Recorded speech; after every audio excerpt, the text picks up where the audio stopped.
Well, here we go then. The run-in starts now. 8 games to go for Boro to find a way into the playoff places, with the majority of their final 8 games being must-wins, starting at home to Oxford United.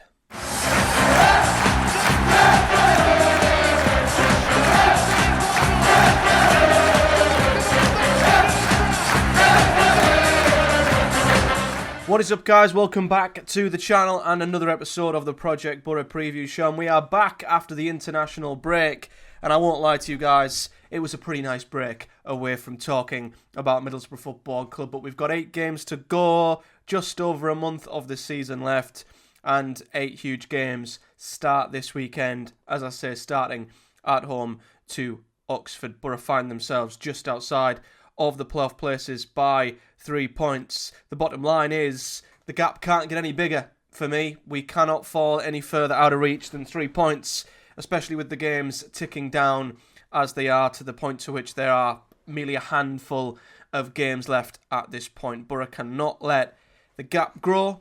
We cannot drop any more stupid points. And after this weekend's game against Oxford, the final 7, I think, are significantly tougher, with a lot of difficult games in there. So Boro have to try and bank points now, as and when we can, to make the end of the season that little bit easier. But as I said, prior to the international break, this game coming up, as well as the previous 3, needed to be pretty much wins across the board. But out of Swansea, Luton and QPR so far, Boro have only won 1. So they have to give themselves any chance. We've got to beat Oxford at the weekend, because with our running, the only hope we've got really are the fact that, barring Leeds, our home games are relatively winnable. It's the away trips where I think Boro are going to be in a little bit of trouble. So the home games are absolutely vital, and they're all games we have to try and win. Now, despite feeling like Boro haven't actually played well for a while, to which I don't think we have, we are in, I'd say, still decent-ish form. 3 wins from our last 5 games, albeit we obviously had a really rough loss away to Swansea and a pretty dire draw away to Luton last time out, to which we really should have came out on the wrong side of that result. But as I say, they were away games. Of late, Boro's home form has been better, and albeit we've played teams that haven't been great, we have found a way past them to get 3 points. And as much as I would say the wins against QPR and Derby weren't exactly swashbuckling performances, we're at the point in the season now where results, I think, are more important. And it's the same this weekend against Oxford, a team who Boro simply have to be beating in any circumstance, but especially at this stage of the season. Anything less would be massively disappointing and massively damaging towards Boro's hopes of achieving anything this season. So we're in decent form results-wise. Performances could still improve, absolutely. But let's take a look at the opposition then, because Oxford United come to the Riverside this weekend ahead of 8 crucial games for them. The thing with Oxford this season is they deserve immense credit, because they were undoubtedly, I think, everybody's 24th, 23rd best team in the league. Everyone thought they'd at least get themselves relegated or be embroiled in a relegation scrap for the majority of the season, but they actually haven't been. They've kept themselves relatively clear of the relegation zone throughout the entire season. You know, when it started to get a little bit hairy, they brought in Gary Rowett. He went on a mad run of games where they went unbeaten, I think, and I think they lost only 1 in his first 10 in the Championship, pulled themselves away, and you think they're safe and they'll be okay.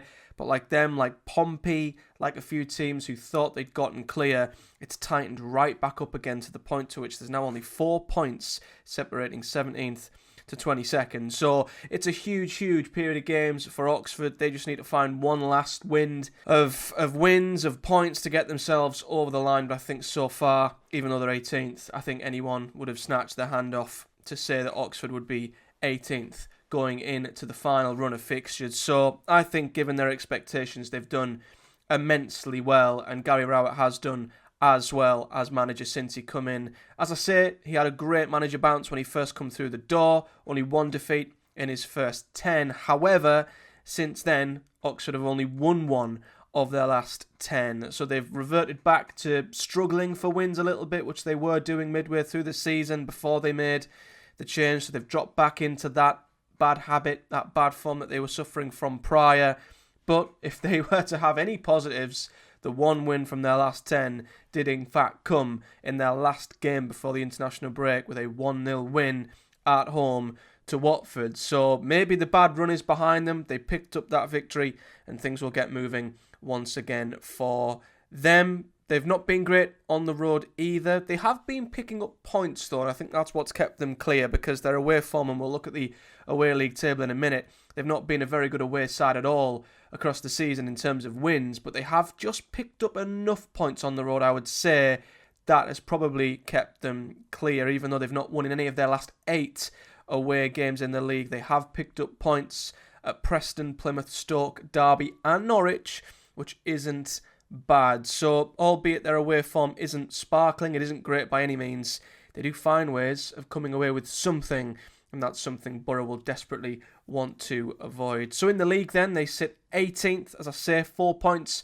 above the drop zone, 10 wins, 12 draws and 16 defeats. As I say, still, I think very respectable given their expectations coming into the season. They've scored 39 goals, conceded 55, and as I say, away form is not great. They are just outside the bottom 3 in terms of the away league table. You'll notice, they've only won 1 away game all season, but they've drew 7. And I think them little points that they've picked up here and there could be the difference because it has led to them losing significantly less games on the road than a couple of the teams around them. But one thing they have struggled to do on the road, and this will lean into the numbers that we will look at, they've struggled to score on the road. That's been a problem for Oxford United. Overall, in terms of their offensive numbers, they're 19th in the Championship for goals scored, which is exactly where they sort of are in the league. So they are just hovering above the relegation zone for most numbers. Attack-wise is one of them.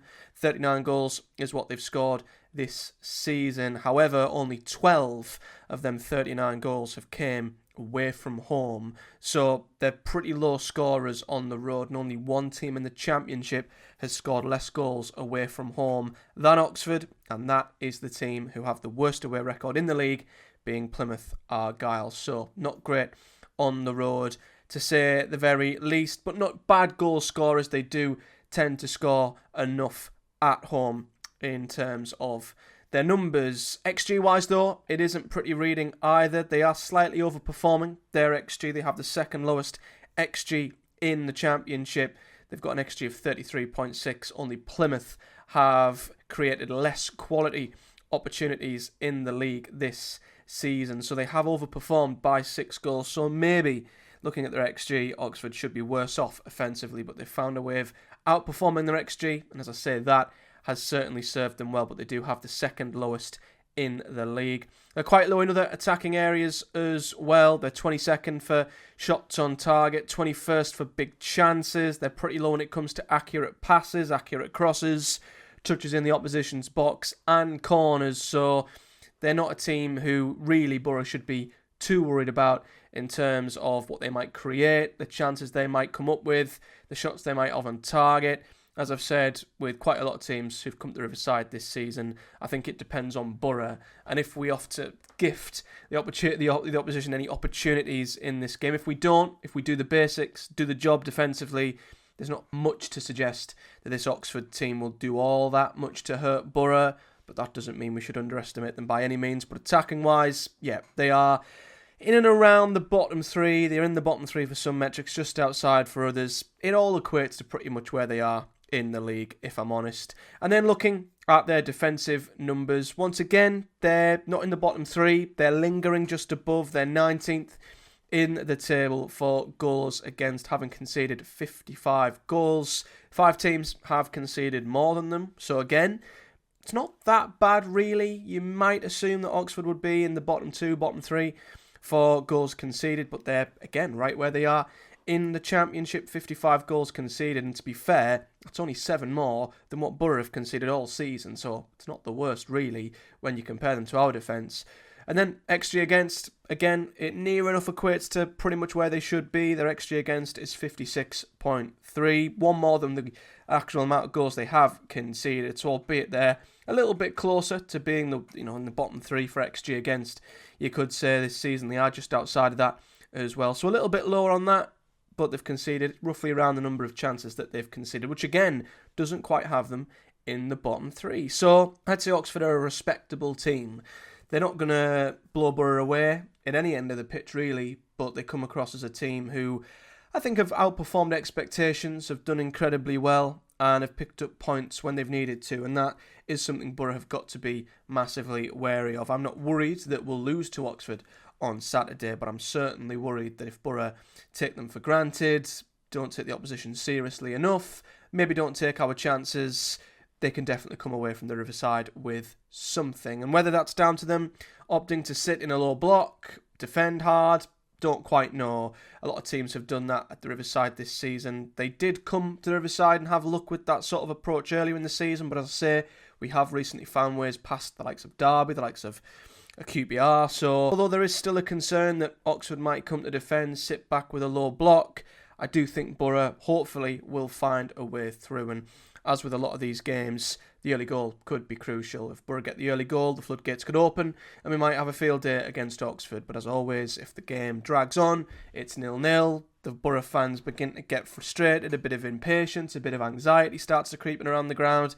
That might encourage Oxford to definitely come away with something. So Boro's approach, attitude, mentality has got to be absolutely spot on, and an early goal would go a long way in helping with that too. Looking at Oxford's team, in the last game, the win over Watford, they did set up with a 4-3-3, a decent formation. They might opt to try and use the three in midfield to dominate Boro's midfield or pack the midfield out to stop Hackney, Morris and Azaz maybe dictating play. I don't mind their midfield. You know, Dembele is a player I've rated. You know, he was once touted to be one of the best players in the Championship. Got his way into the Premier League. His move didn't work out at Bournemouth.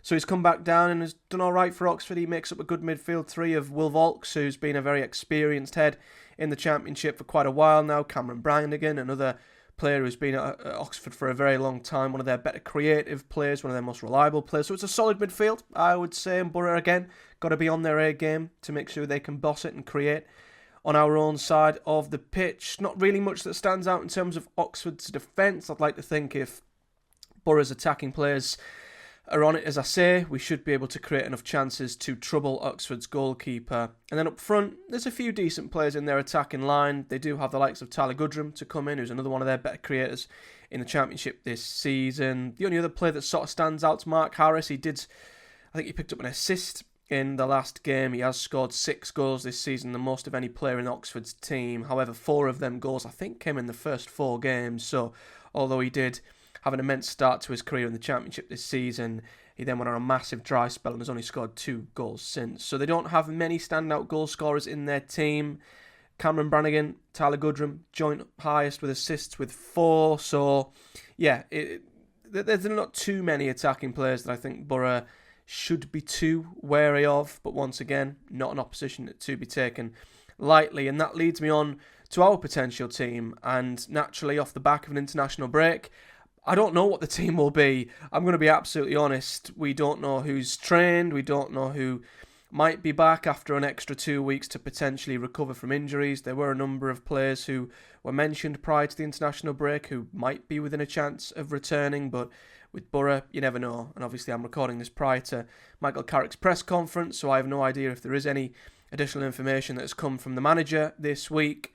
But I've gone with a similar team to what finished the last spell of games, with maybe a few potential returning players who might slot in. I've kept the back 5 as is because that was what we finished with, as I say, and we've got a flurry of defensive injuries, as we well know. Hackney and Morris will always start in the midfield as long as they've both come back from the international break without any potential knocks. The only changes I've made in the front 4, I have dropped Iheanacho because he was absolutely dreadful, and once again I'll be baffled as to why the hell he might be started, as he's been absolutely ineffective so far. And I've returned to having Morgan Whittaker in the 3 with Azaz on one side, and then it's a case of Bergzorg or Force on the right hand side. I have gone with Marcus Force. I think when he's fit and firing, he could be a good asset to find us a goal in this game, so I've started with him and Tommy Conway up front. But there could be a couple of players who might return.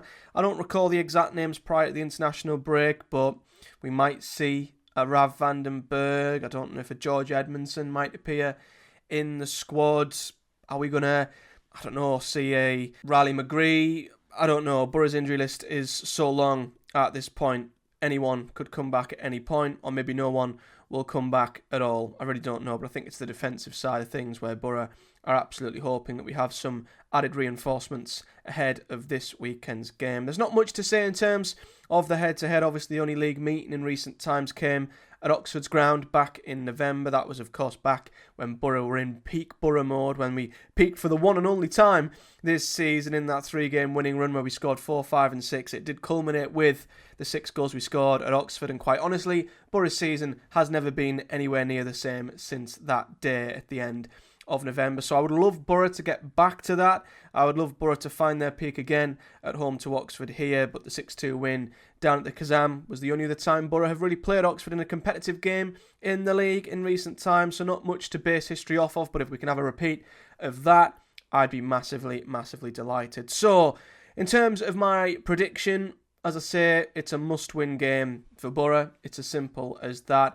Ahead of a run of games, which most are must-wins, and a lot of them get tougher, I think it's safe to say our home games between now and the end of the season are must-wins. Barring the Leeds game, you can accept if we get a point there, it's okay.